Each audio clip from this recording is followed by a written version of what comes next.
Chapitre 7. Les bienfaits pour les vivants comme pour les morts. À ce moment, le Bodhisattva matrice de la terre dit au Bouddha, unique honoré du monde, je vois que chaque simple mouvement ou agitation de la pensée des êtres animés de Jambudvipa est une offense et ces mêmes êtres animés se débarrassent des bénéfices salvateurs qu'ils ont obtenus. Beaucoup d'entre eux abandonnent leur foi initiale.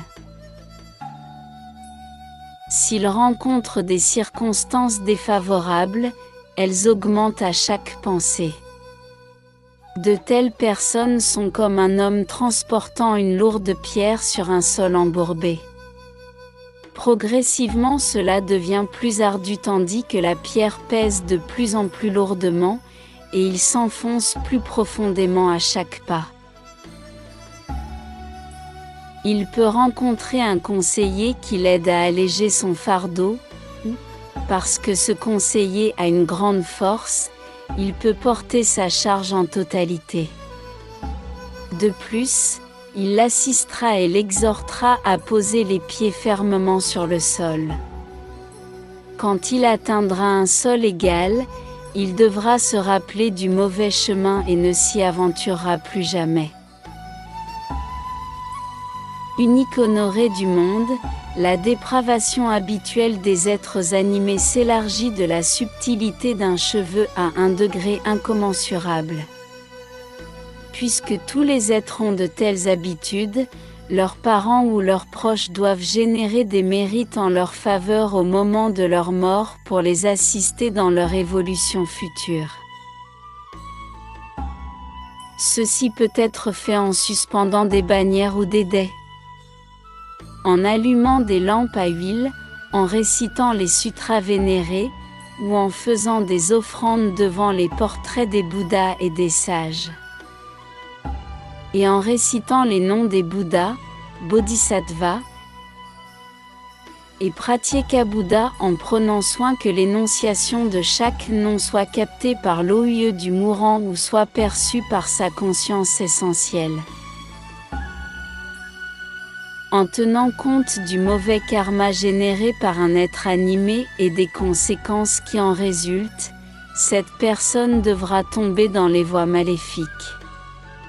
Mais grâce aux actes méritants pratiqués par ses proches en sa faveur, les nombreuses mauvaises actions de cette personne seront effacées en totalité. Si au cours des 49 jours qui suivent le décès, les proches accomplissent beaucoup d'actes vertueux, cela peut épargner aux morts les voies maléfiques pour toujours. Le faire renaître parmi les humains ou les divinités et le faire jouir d'une félicité plus merveilleuse que tout. Les mérites qui reviennent à ses proches actuels sont également illimités. C'est pourquoi, devant le Bouddha, unique honoré du monde, ainsi que devant les divinités, les dragons, les 8 communautés, etc. les humains et les non-humains, je conseille maintenant aux êtres animés de Jambudvipa, qu'au jour de leur trépas, leurs proches se gardent bien de tuer, et de créer des conditions d'un mauvais karma, ou vouer un culte ou offrir des sacrifices aux démons et génies, ou demander quoi que ce soit à Wang Liang. Pourquoi? Parce que les êtres que vous blessez ou tuez, à qui vous vouez un culte ou faites des sacrifices, n'ont pas l'esquisse d'un fin cheveu de pouvoir dont ils puissent user en faveur de ceux qui viennent de mourir. De tels comportements ne font qu'enchaîner les conditions d'offense pour les rendre plus graves et plus lourdes. Quand bien même la personne décédée, dans les vies antérieures ou dans celle qui vient de passer, aurait dû s'attendre à recevoir une part de sagesse et renaître prochainement dans le monde des divinités, des humains, au moment du trépas, ses proches ont généré du mauvais karma ce qui rend le défunt co-responsable et davantage accablé. Il doit alors se justifier et plaider son propre cas, retardant d'autant sa renaissance dans un lieu favorable. Combien pire, a fortiori, est le cas qu'une personne sur le point de mourir qui n'a même pas planté quelques bonnes racines dans sa vie. Chacun doit personnellement subir les destinées mauvaises en rapport avec ses propres actes.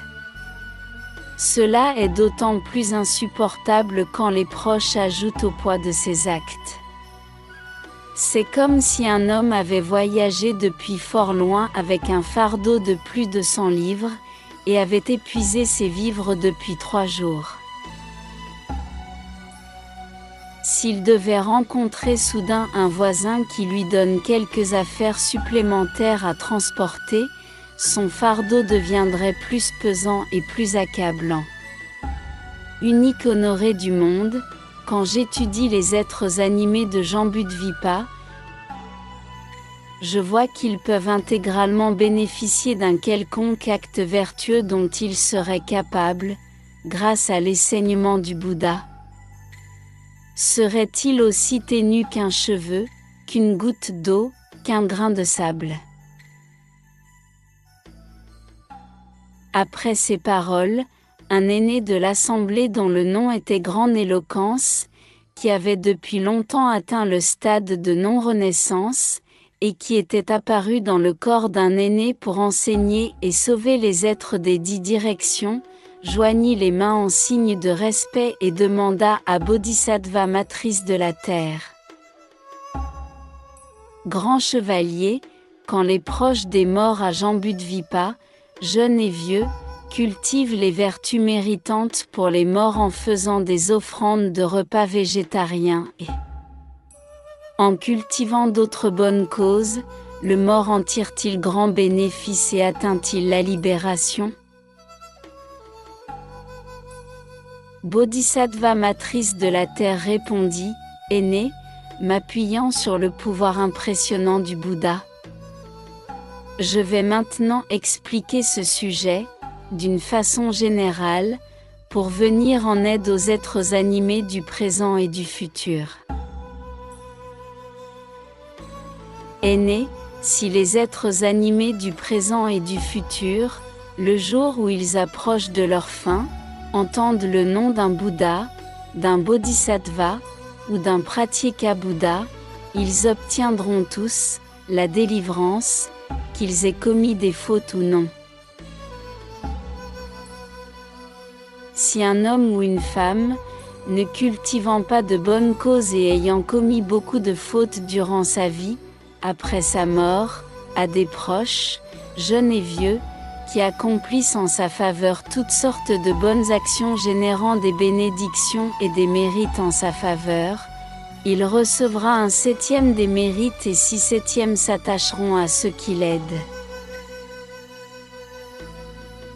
Par conséquent, si tous les hommes et femmes de bien, du présent et du futur, entendent cela et pratiquent leur propre perfectionnement pendant qu'ils sont encore en bonne santé, ils recevront la totalité des mérites.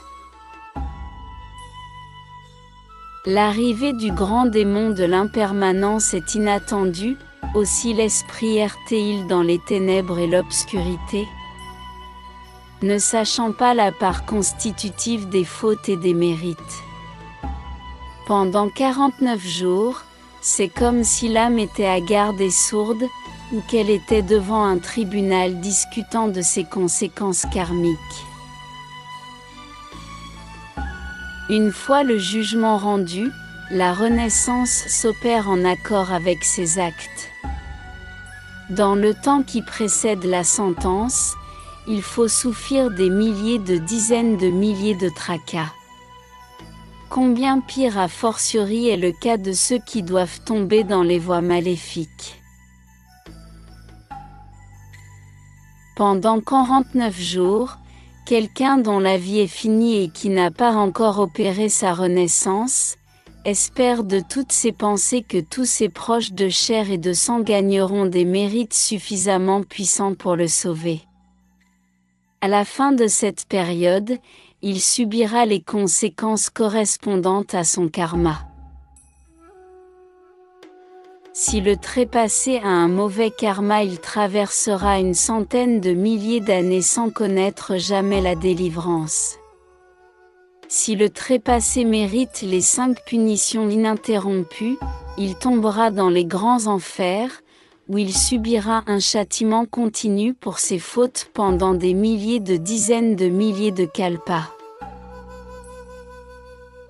Après la mort d'un être animé présentant de telles fautes kamiques, ses proches de chair et de sang peuvent préparer l'offrande d'un repas végétarien pour l'aider à affronter son chemin karmique.